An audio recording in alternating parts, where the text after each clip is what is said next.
Resursu centra Zelda raidieraksts būs jau labi. Esiet sveicināti, raidieraksta būs jau labi 12. sērijā. Un šodien pie mums ciemos Resursu centra cilvēkiem ar garīgiem traucējumiem Zelda direktore Ieva Leimane-Veldmejere, kura mums stāstīs par atbalsta personas lēmumu pieņemšanā pakalpojumu. Ar jums kopā atkal Harijs Kadiķis un šodien Resursu centra cilvēkiem ar garīgiem traucējumiem Zelda raidieraksta būs jau labi 12. sērijā. Viesojas Resursu centra Zelda direktore Ieva Leimane-Veldmejere. Un šodienas tēma atbalsta personas lēmumu pieņemšanā pakalpojumus. Čau, Ieva! Čau! Pastāsti tiem, kas varbūt zina, un varbūt arī tiem, kas nezina, kā tas viss sākās un kas tas viss vispār ir? Pakalpojumam ir tā kā diezgan sena vēsture. Sākās, faktiski arī mūsu biedrībai Zeldai nākamgad paliks 20 gadi. Un, faktiski kopš tādiem Zeldas pirmsākumiem mēs esam strādājuši uz šo te gājuši uz atbalstīto lēmumu pieņemšanu ar domu, lai tas kaut kādā brīdī Latvijā izveidotos kā tāds vērā ņemams atbalsta pakalpojums. Sākotnēji Zeldai izveidojoties, viens no tādiem mūsu darbības tādām pamatjomām bija ANO konvencijas par personu ar invaliditāti tiesībām iedzīvināšana. Pirmkārt jau vispār mēs tā kā ļoti iestājāmies par to, ka vispār konvencija Latvijai ir vajadzīga, ka konvencijai ir jāpievienojas, jo tas nebūtu negāja tik raiti. Un tikai 2008. gadā Latvija izlēma konvenciju parakstīt, un pagāja vēl 2 gadi līdz tam, ka mūsu parlaments izlēma šo te konvenciju ratificēt. Tas nozīmē, ka no tā brīža tad mēs varam uzskatīt, ka no 2010. gada 31. marta konvencija pilnībā Latvijā ir spēkā un pilnībā tā kā darbojas. Tā kā,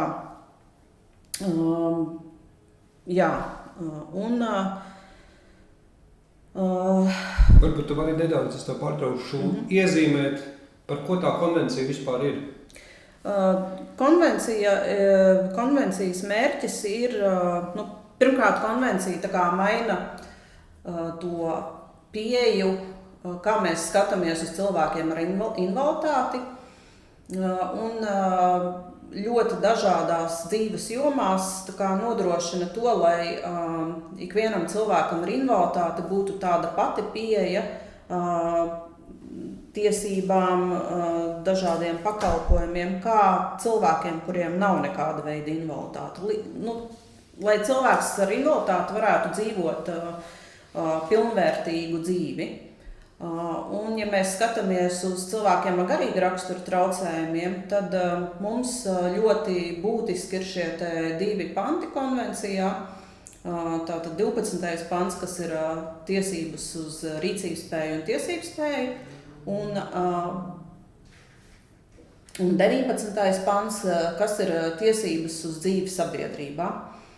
Un, ja mēs skatāmies uz tiesībām, uz tiesības spēju un rīcības spēju, tad šī konvencija vispār neatbalsta rīcības spējas atņemšanu kā tādu. Tā vietā tas būtu jāizvieto ar dažādiem atbalsta mehānismiem. Viens no tiem un visizplatītākais no tiem arī pasaulē ir šī atbalstītā lēmuma pieņemšana. Ka mēs tā kā nevis cilvēka vietā izlemjam un rīkojamies, bet maksimāli nodrošinam visu iespējamo atbalstu, lai cilvēks pats varētu lemt gan par tādiem ikdienas nelieliem jautājumiem, gan arī par kaut kādām lielām būtiskām lietām, lai viņš varētu pats lemt un rīkoties. Un šis te pakalpojums no pašiem sākumiem jau tika plānots un veidots kā alternatīva rīcības spējas ierobežošanai. Un man pašai ir gandarījums par vienu no tādiem pirmajiem stāstiem, ar kuru arī gribās padalīties plašāk. Mums kādā ziemas pēcpusdienā atvērās durvis un pie mums ieradās puisis ar savu onkuli. Un viņi teica, ka viņi nāk taisnā ceļā no tiesas. Tiesā ir nonācis pieteikums par rīcības spējas ierobežošanu šim puisim. Un tiesnese pirms vispār tālāk lemt ierobežot kaut ko vai nē, ir pateikusi, ka viņa pasludina pārtraukumu visā šajā te pieteikuma skatīšanā un aicina vispirms vērsties pie mums Zeldā un noskaidrot, vai ir iespējams saņemt šo atbalsta personas lēmumu pieņemšanā pakalpojumu. Un tas ir tas, kā mēs šo te pakalpojumu bijām plānojuši un domājuši, ka šī tiešām ir šī te alternatīva rīcības spējas ierobežošanai. Protams, ka mēs šim te puisim varējām piešķirt šo te pakalpojumu, un jau nākamajā tiesas sēdē, kas bija nozīmēta pēc vairākiem mēnešiem, tiesas sēdē jau piedalījās gan pats cilvēks, gan arī viņa atbalsta persona, gan arī mūsu Zeldas juriste. Varēja arī uzrādīt šo te atbalsta personas pakalpojumu līgumu, kas ir noslēgts starp Zeldu un šo te cilvēku un mūsu atbalsta personu. Un tiesnesei arī bija iespēja izvaicāt gan pašu cilvēku, gan atbalsta personu, kā tad veicās, kā šis te atbalsts tiek nodrošināts un pārliecināties par to, kā tas notiek. Un tas gala rezultāts bija tāds, ka rīcības spēja cilvēkam netika ierobežota, un šajā tiesas lēmumā tas arī tika pamatots gan ar šo ANO konvenciju par personu ar invaliditāti tiesībām, gan ar to, ka civillikums jau šobrīd paredz to, ka cilvēkam pirms tiek kaut kas ierobežots, ir jāizmanto visas citas iespējamās mazāk ierobežojošās alternatīvas. Un, tas ir tāds pirmais gadījums, par ko mums ir gandarījums, bet gribētos cerēt, ka šādu gadījumu nākotnē būs vairāk, ka arī tajos gadījumos, kad tiesa saņem šos pieteikumus, tomēr paskatīsies tiesa uz to plašāk un arī mudinās šos cilvēkus vērsties pie mums pēc šī pakalpojuma. Ir arī citas alternatīvas, ko arī mēs paši esam mudinājuši cilvēkus, jo bez šī pakalpojuma Zelda arī piedāvā un nodrošina bezmaksas juridisko palīdzību. Un bieži vien vecāki, kas pie mums ir vērsušies, tad, kad viņu šiem te pieaugušajiem bērniem paliek 18 un viņi domā par rīcības spējas ierobežošanu, bieži vien mēs pārunājam šīs te iespējas par alternatīvām un ir izdevies vairākos gadījumos arī vecākiem doties pie notāra, saņemt šo te pilnvaru, lai varētu rīkoties ar kaut kādiem cilvēka, piemēram, naudas līdzekļiem, un nav bijis jāiet šis smagnējais rīcības spējas ierobežošanas ceļš. Tā kā, par šādiem te stāstiem, man liekas, ir svarīgi viņus popularizēt, svarīgi, ka par viņiem uzzina. Mēs arī esam ik pa laikam stāstījuši par mūsu pakalpojumu, piemēram, prokuroriem. Arī tur par šo te pakalpojumu jācer, ka zina daudz vairāk nekā tad, kad pakalpojums tikai sāka veidoties. Un tur, kur šie te traucējumi ir ļoti smagi, ļoti dziļi, kur mēs īsti nevaram runāt par tādu īstenu atbalstu lēmumu pieņemšanā, kur visticamāk tomēr cilvēka vietā rīkojas viņa tuvinieki. Tur vairāk mēs runājam par to, ka mēs cenšamies maksimāli izzināt cilvēka šo te gribu, cilvēka vēlmes, maksimāli interpretēt to, ko viņš vēlās kaut kādā veidā mums pateikt, un tad arī cenšamies šīs te viņa vēlmes un gribu īstenot. Tas nozīmē, ka līdz konvencijai tāds ierastais skatījums un prakse bija, ka cilvēkam var atņemt šo te rīkošanos dažās jomās dzīvē vai daudzās jomās, un tad viņa vietā visu kaut ko darīt kāds cits. Jā, līdz tam, un faktiski Latvijā var teikt, ka līdz 2013. gadam tātad šī te prakse bija, ka cilvēkam, kuram ir garīgi rakstura traucējumi, jebkurš cilvēks, vai tas ir tuvinieks, vai tas ir kāds paziņa vai kaimiņš, vai mums ir bijuši arī gadījumi, ka tā ir, piemēram, nama pārvalde, jebkurš varēja vērsties tiesā, lūgt cilvēkam ierobežot rīcības spēju, un tad šo te rīcības spēju nebija variantu, ka mēs varam ierobežot kādā nelielā apjomā vai kaut kā daļēji. Tātad bija divas iespējas ierobežot vai nē, un tad ja šo rīcības spēju ierobežoja, tad tas bija pilnā apjomā un lielākajā daļā gadījumu uz visu atlikušo mūžu. Un bieži vien arī tas notika aizmuguriski, cilvēku vispār neinformējot, cilvēkam nezinot, tātad tiesnesim neredzot šo te cilvēku, tika ļoti vienkārši izlemts šis te jautājums par cilvēku atlikušo dzīvi. Šī te prakse un dažādi attiecīgie likumi mainījās tikai tātad pēc šī te 2013. gada, kad spēkā stājās šie te grozījumi civil likumā, civil procesu likumā un bāriņtiesu likumā. Tas nozīmē, ka Zelde praktizē, resursu centrs Zelde praktizē šo te, varētu nosaukt konvencijas pieeju, ka jūs cilvēkiem palīdzat lemt par savu dzīvi, neatņemot viņiem rīcības spēju, bet vienkārši dodot tādu kā papildu resursu. Jā, tāda bija tā mūsu ideja no pašiem sākumiem, ka mēs meklējām tātad, kādas varētu būt šīs alternatīvas. Zeldē ir ļoti tāda liela pieredze tieši tādā pētniecības jomā. Mēs esam veikuši ļoti nopietnu izpēti daudzu gadu garumā, pētot gan citu valstu normatīvo regulējumu, gan citu valstu praksi, citu valstu dažādus pilotu projektus.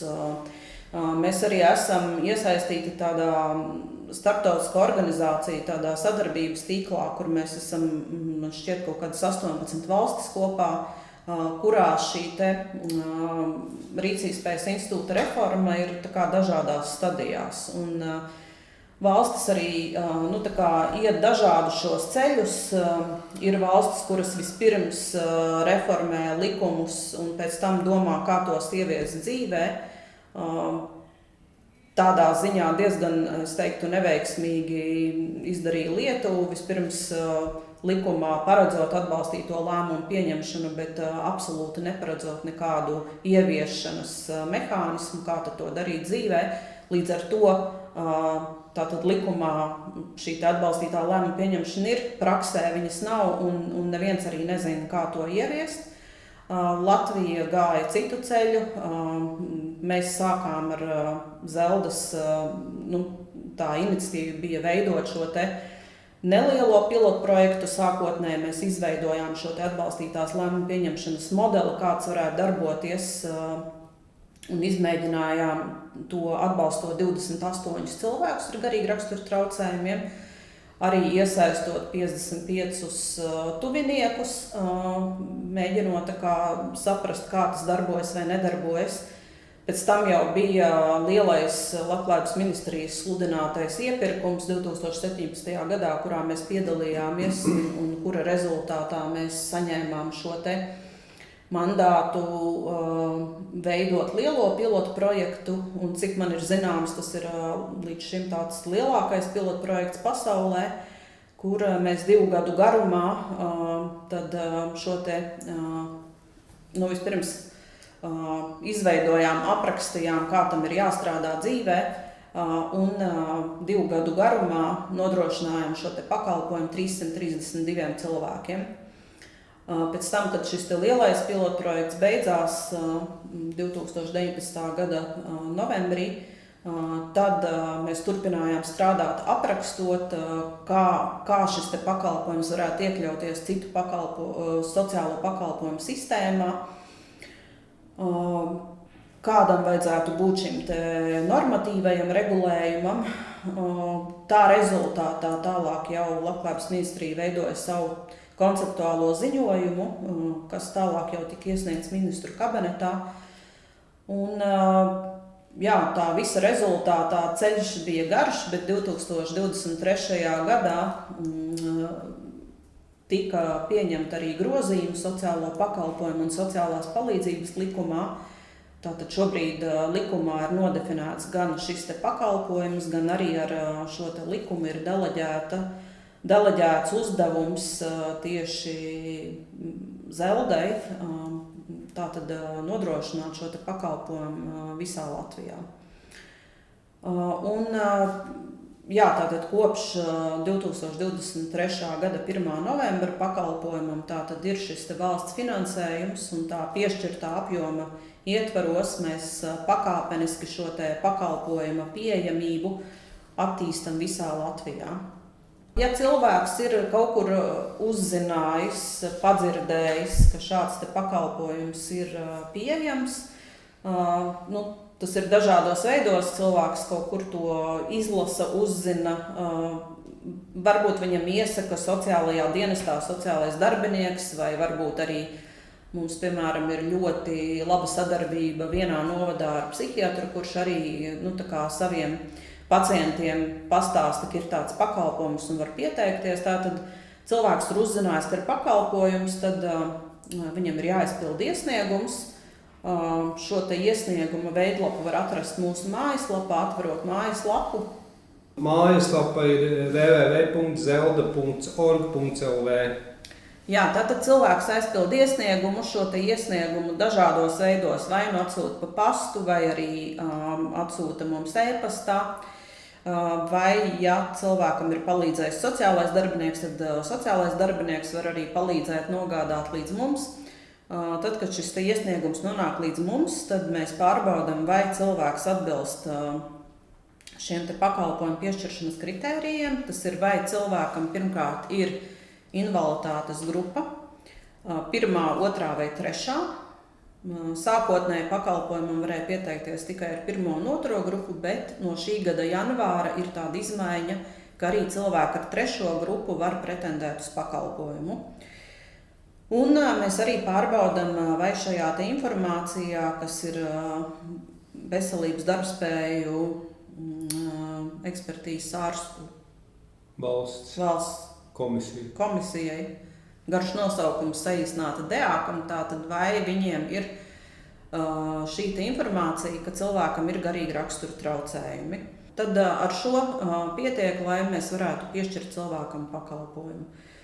Tas, ko mēs arī pārbaudam, vai cilvēkam ir ierobežota rīcības spēja, mums ir atļauts arī atbalstīt cilvēkus ar ierobežotu rīcības spēju, bet šajā gadījumā tad mēs skatīsimies, kas tieši ir ierobežots, kādā apjomā, un arī vērtēšanas laikā tad mūsu sociālais darbinieks komunicēs arī ar aizgādni, lai tad saprastu, kurās jomās būtu vajadzīgs arī šis te mūsu atbalsts. Jā, un tad, kad mēs esam sapratuši, ka cilvēks kvalificējas mūsu pakalpojumam, tad mēs dodam arī tālāk zaļo gaismu Zeldas sociālajiem darbiniekam, kas jau tad ar cilvēku tālāk sazinās un izvērtē tieši pa 6 dažādām šīm te dzīves jomām, kurās jomās, kādā apjomā pakalpojums ir nepieciešams. Un tad, kad šis te vērtējums ir veikts, tad mūsu jurists un pakalpojumu koordinators pieņem lēmumu par pakalpojumu piešķiršanu, un tad no šī brīža, kad ir šis lēmums pieņemts, tad atbalsta persona var sākt šo te sadarbību ar cilvēku. Tālāk jau sazinās ar cilvēku, vienojas par tikšanos, kur šī tikšanās notiks un sāk darbu ar cilvēku. Un tas pirmais, ko atbalsta persona dara, ir mēģina izzināt cilvēku šos te mērķus un sapņus, kas tad ir tas, ko pats cilvēks vēlās ar šo te atbalstu sasniegt. Es saprotu, ka tāda nozīmīga atšķirība no daudziem citiem sociāla darba virzieniem ir tieši tas, ka šeit šī atbalsta persona palīdz cilvēkam ar garīgu raksturu traucējumiem pašam uzņemties tādu lielāku atbildību par savu dzīvi. Jā, mēs arī esam novērojuši, ka caur mūsu pakalpojumu bieži vien cilvēki kļūst tādi pašapzinīgāki, pašpietiekamāki. Mums ir bijuši arī gadījumi, kad vērtēšanas laikā cilvēks saka, šogad man vēl vajadzēs tur 20 stundas, bet nākamgad, es domāju, man jau vajadzēs 8 stundas, un es ceru, ka nākotnē man nevajadzēs vairs jūsu pakalpojumu. Mums ir bijis cilvēks, ko mēs atbalstam 7 gadu garumā. Viņam bija dažādas sarežģītas situācijas, gan dažādas atkarības, gan kredītsaistības. Un šo 7 gadu garumā izdevās tikt vaļā gan no alkohola atkarības, gan no azartspēļu atkarības, gan no smēķēšanas atkarības. Cilvēks arī atrada pastāvīgu darbu, uzlabojās viņa attiecības arī ģimenē, un pirms 2 gadiem viņš teica savai atbalsta personai, kad viņš ir izlēms, ka viņam vairs mūsu pakalpojumu nevajag. Bija vienošanās, ka viņš zina, ka viņš, ja kaut kas notiek un viņam šis atbalsts ir vajadzīgs, viņš jebkurā brīdī var mums zvanīt. Un nebija zvanu šī gada laikā, un šogad janvārī atkal viņš tikās ar savu atbalsta personu, un bija redzams, ka pa šo gadu ir klājies labi, un ir tāds gandarījums, ka zinot, cik sākotnēji šajos 7 gados tas atbalsts bija intensīvs, ir gandarījums redzēt, ka cilvēks būtībā šis atbalsts viņam ir palīdzējis sakārtot to savu dzīvi, un arī reizēm tas ir tāds mīts, ka mūsu pakalpojums būs vajadzīgs ļoti ilgstoši visas atlikušās dzīves garumā. Nevar tā apgalvot par visiem. Būs cilvēki, kuriem vajadzīgs pakalpojums ilgstoši, būs cilvēki, kuriem nē. Pie tam arī tas atbalsta apjoms var samazināties vai arī pieaugt tieši otrādi. Tādā ziņā pakalpojums ir ļoti elastīgs un tiešām pielāgots cilvēku šīm individuālajām vajadzībām. Bet jā, mēs pieredzam ļoti bieži, kā cilvēki faktiski uzplaukst un kļūst patstāvīgi, kas nevienmēr patīk varbūt viņu ģimenēm vai kaut kādiem cilvēkiem, kas viņam ir apkārt. Kāpēc tā? Tāpēc, ka viņi ir pieraduši izlemt šī cilvēka vietā? Jā, un nevienmēr viņus apmierina varbūt tie cilvēka vēlmes un lēmumi, ko tad viņš ir izlēmis. Un reizēm ir bijusi kaut kāda tā ierastā dzīves rutīna, kas ir darbojusies, un tagad, piemēram, cilvēks ir kļuvis pašapzinīgs un pats spēja arī pateikt, ko viņš vēlās vai nevēlās. Jā, līdz ar to tas reizēm var radīt arī kaut kādas šīs domstarpības, piemēram, ģimenē. Jā. Varbūt tu vari ieskicēt detalizētāk par tām jomām, kurās virzās pretī kādam mērķim. Mēs arī, veidojot šo pakalpojumu, diezgan daudz pētījām šo citu valstu praksi. Tās prakses ir dažādas. Mēs esam redzējuši šīs pieejas, kur tās jomas ir ļoti daudz un dažādas, līdz pat 16 jomām, kurās tiek sniegts atbalsts, ļoti tādas sadrumstalotas.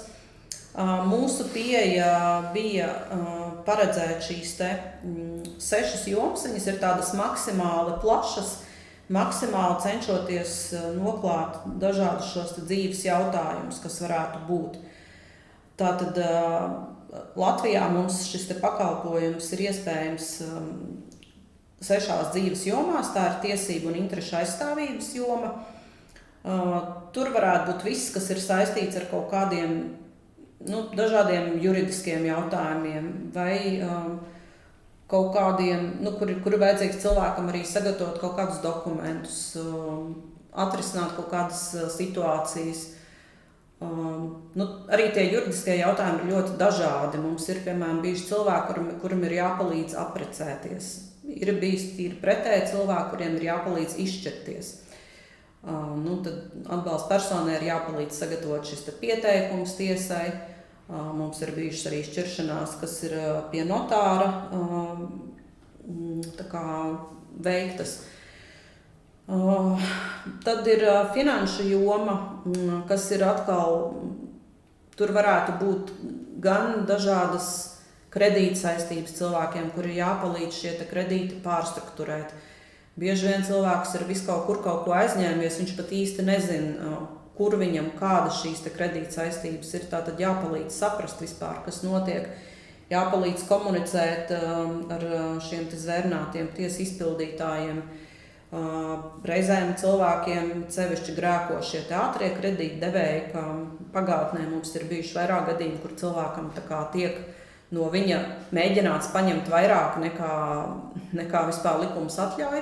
Un tieši tāpēc, ka cilvēks nezina šīs savas tiesības, nepārzina visu šo nozari, tad cilvēks ir tādā neziņā un arī cītīgi kaut ko maksā.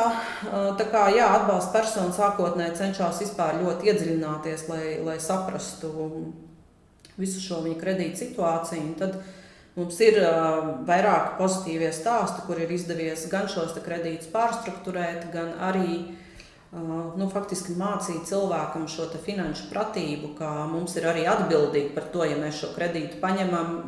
Mēs nebūtu neapgalvojam, ka tagad mums jāpalīdz tam cilvēkam no viņiem tikt vaļā. Mēs arī cilvēkam mācam šo atbildību, un ir mums vairāki stāsti, kur vairāku gadu garumā cilvēks ir cītīgi maksājis, kaut vai par nelieliem maksājumiem, bet ir izdevies vairākiem cilvēkiem šos kredītus pilnībā atmaksāt. Tāpat finanšu jomā varētu būt jautājumi, kur cilvēks mācās plānot savu ikdienas vai iknedēļas vai ikmēneša budžetu, mācās efektīvāk iepirkties, arī tādi jautājumi. Ir cilvēki, kuri saka, man ir ļoti nelieli šie ienākumi, es vispār gribētu palielināt ienākumus. Tad atbalsta persona arī palīdz cilvēkam skatīties, kādas ir šīs iespējas. Vai ir kaut kādi, bieži vien cilvēki nezina, ka viņiem ir iespēja pieteikties uz kaut kādiem pabalstiem. Vai arī daudziem ir palīdzēts kārtot kaut kādas šīs gada ienākumu deklarācijas, kur cilvēks pat nezina, ka viņš varētu kaut ko mēģināt dabūt atpakaļ. Nodarbinātības kaut kādi jautājumi. Tas gan arī zem ikdienas dzīves jomas ir, bet varbūt cilvēks vēlās atrast šo papildus ienākumu, viņš ir gatavs, piemēram, strādāt. Tad mēs aizejam jau uz nākamo jomu, kurā šo atbalstu mēs varam nodrošināt. Tā ir ikdienas dzīves joma, ļoti plaša joma, kur sākot no kaut kādiem sadzīves jautājumiem, ir cilvēki, kuri ir, piemēram, bez dzīves vietas, kuri reāli dzīvo uz ielas vai patversmē, tad viņiem ir jāpalīdz atrast šis dzīvoklis. Es tagad nesen lasīju mūsu atbalsta personu atskaites, man ļoti iepriecināja Talsu novada atbalsta persona, kura ir diezgan aktīvi strādājusi uz šo, un vairākiem cilvēkiem ir izdevies arī saņemt šo pašvaldības dzīvokli, un cilvēki ir ļoti apmierināti, ka viņi ir spējuši uzstākt šo patstāvīgo dzīvi. Tur var būt tātad kaut kādi, es jau pieminēju šo darba meklēšanu, arī atbalstu gan atrodot darbu, gan sākot strādāt, gan arī jau darba laikā. Tā pati atbalsta persona no Talsiem ir, piemēram, palīdzējis cilvēkam, kurš strādā un ir gribējis jau 2 reizes darbu mainīt, tāpēc, ka ir kaut kādas nesaskaņas cilvēkam ar darba devēju un kolēģiem, bet iesaistoties atbalsta personai ir izdevies šīs nesaskaņas atrisināt, un šobrīd cilvēks turpina strādāt un ir apmierināts ar savu darbu. Tāpat zem ikdienas dzīves jomas var būt kaut kāda izglītības jautājuma, kur cilvēks vēlās apgūt kaut kādas jaunas prasmes vai kaut kādu izglītību, kas viņam interesē. Mums tikko nesen cilvēks iestājās tālmācības vidusskolā. Tā kā ļoti dažādi šīs cilvēku mērķi, tas, ko viņi vēlās mūsu atbalstu sasniegt. Tad ļoti būtiska joma veselības aprūpes joma. Mēs savā pakalpojuma aprakstā vienmēr uzsveram līdz ārsta kabinetam, kāpēc mēs to uzsveram, lai tā kā nošķirtu to, ka mūsu atbalsta personas nav ārstniecības personas, mēs nekādā ziņā nepretendējam un nesniedzam ārstniecības pakalpojumu un nesniedzam padomus ārstniecības jautājumos. Mūsu tas mērķis ir pirmkārt palīdzēt cilvēkam atrast šo ārsta palīdzību, pakalpojumu. Bieži vien ir tā, ka cilvēks vēlās, piemēram, kaut kādu otro viedokli, vispār palīdzību šī ārstniecības pakalpojuma atrašanās, pieteikties pie šī ārsta, nokļūt līdz viņam. Un arī atbalsta persona drīkst būt klāt šajā vizītē, ja to vēlās pats cilvēks un ja tam piekrīt ārsts. Un bieži vien tās situācijas ir bijušas tādas, ka tas ir bijis būtiski, jo, piemēram, cilvēks ar garīgu raksturu traucējumiem varbūt īsti nesaprot līdz galam, ko tas ārsts viņam saka, vai viņš arī nespēja pats izskaidrot, kas tad ir noticis. Un tad faktiski šī atbalsta persona darbojas kā tāds sava veida tulks, kas palīdz šajā komunikācijā. Un šeit mums ir arī tādi foršie sasniegumi, par kuriem ir lepnums, kur mums ar pakalpojumu palīdzību mums ir cilvēks, kuram izdevās pilnībā atgūt redzi. Par to man bija īstenībā šoks, ka daudz gadu garumā gan sociālais dienests to zināja, gan ģimenes ārsts to zināja. Un neviens nebija iedomājies šo cilvēku aizvest līdz attiecīgiem speciālistam. Un tad, kad mūsu atbalsta persona sāk ar cilvēku strādāt, tad tie pirmie jautājumi, kas tad ir tos mērķis un sapnis, cilvēks vēlējās atgūt redzi. Un tad atbalsta personas to arī sāka mērķtiecīgi darboties un atrada šo speciālistu, un rezultātā bija operācija, un rezultātā cilvēks ir atguvis pilnībā šo redzi. Tāpat mums bija, tagad tikko es skatos atbalsta personu šos atskaitas, un mums bija cilvēks arī, kuram bija deguna polipa operācija, un pēc 10 gadiem beidzot cilvēks var brīvi elpot caur degunu un sajust smaržu. Un tas man liekas, ir gandarījums, ka to izdodās sasniegt. No otras puses, rodās tādi jautājumi, kas tad tam cilvēkam ir bijis apkārt par pakalpojumu sniedzējiem. Kāpēc uz to ir bijuši jāgaida 10 gadi un mūsu atbalsta persona? Reizēm pārdomas. Īpaši nozīmīgs mūsu pakalpojums bija Covida laikā, kad bija ļoti svarīgi palīdzēt cilvēkam nokļūt līdz šiem speciālistiem. Mums bija cilvēks, kuram, piemēram, atklājās onkoloģiska saslimšana, un tad paldies, ka ir zaļais koridors valstī izdomāts, bet pat ar visu zaļo koridoru, ja nebūtu mūsu atbalsta persona, tad šis cilvēks vienkārši nenokļūtu līdz šiem nelīdz izmeklējumiem, nelīdz speciālistam, jo viņam apkārt nebija neviena, kas viņu varētu savest kopā ar šiem pakalpojumu sniedzējiem. Tā kā, šī joma nereti ir ļoti nozīmīga. Tad arī šī vēl viena dzīves joma ir sociālās aprūpes joma, kur ir varbūt viss, kas ir vairāk saistīts ar attiecībām ar sociālo dienestu, ar kaut kādiem citiem sociālo pakalpojumu sniedzējiem.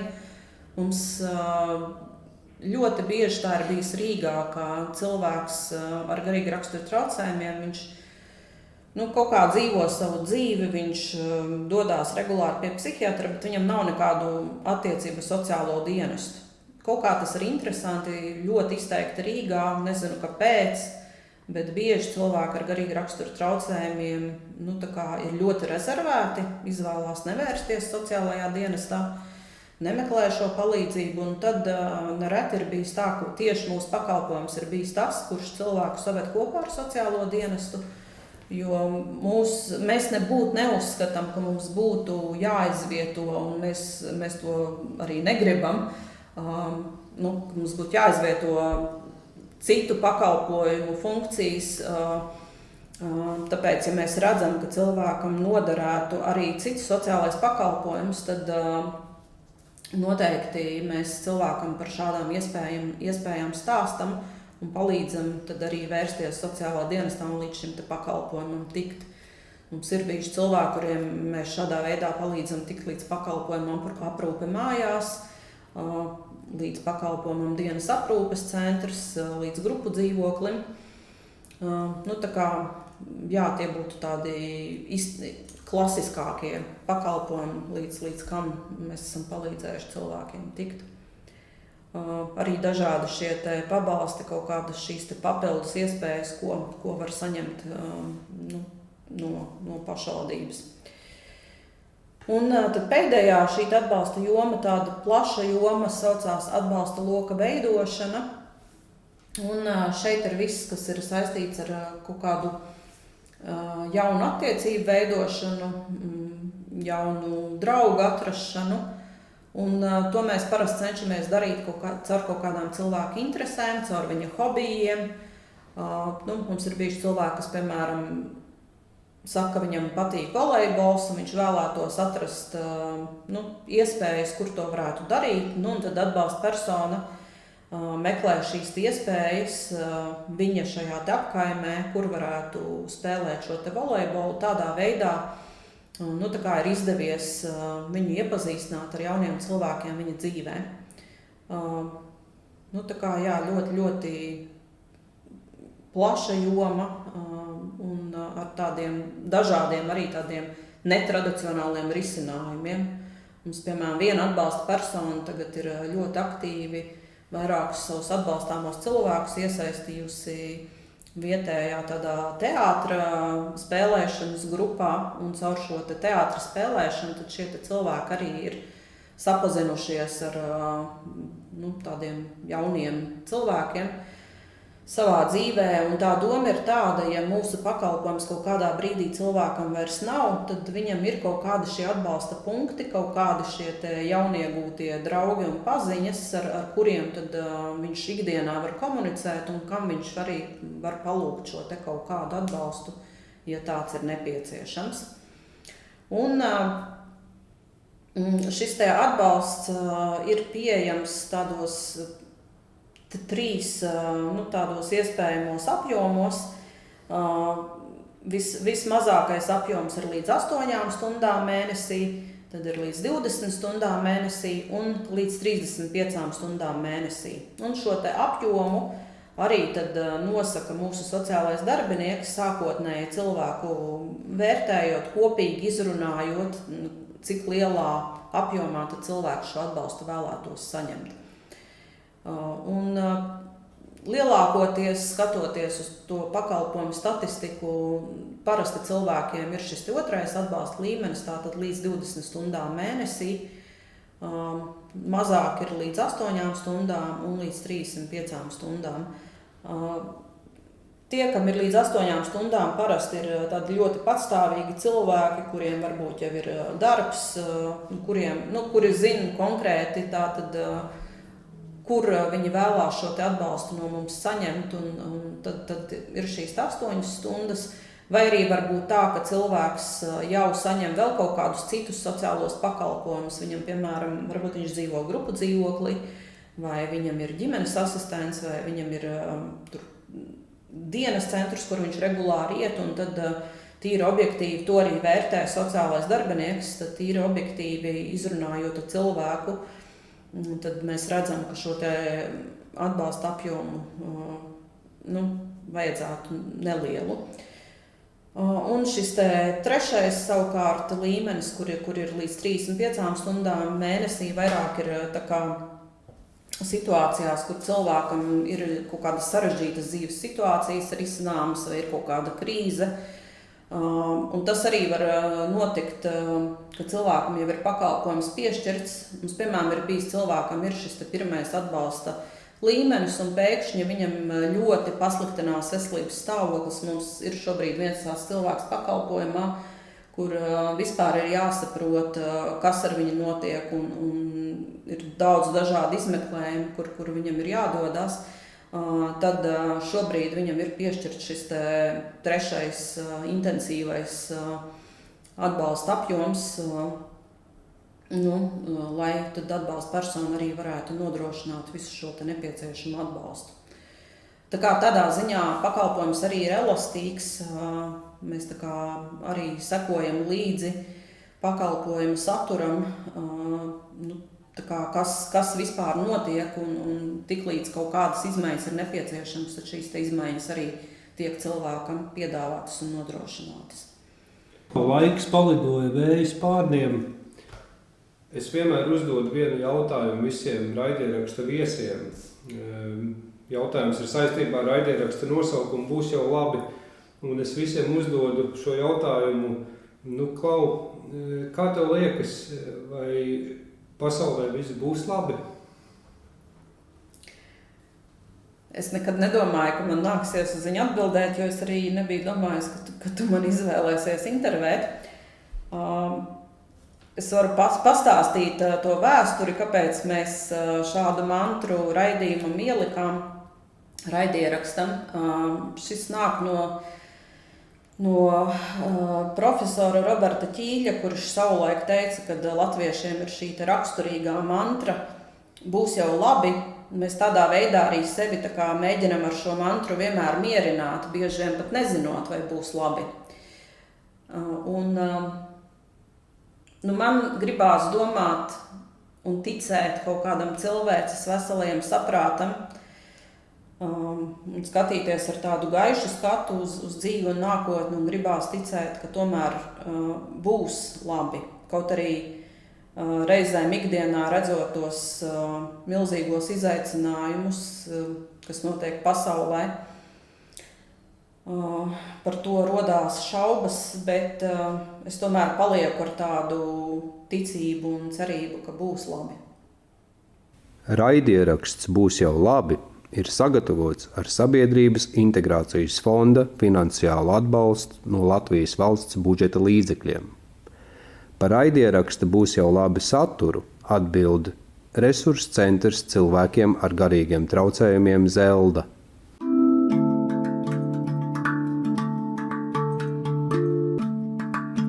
Resursu centra Zelda raidieraksts Būs jau labi!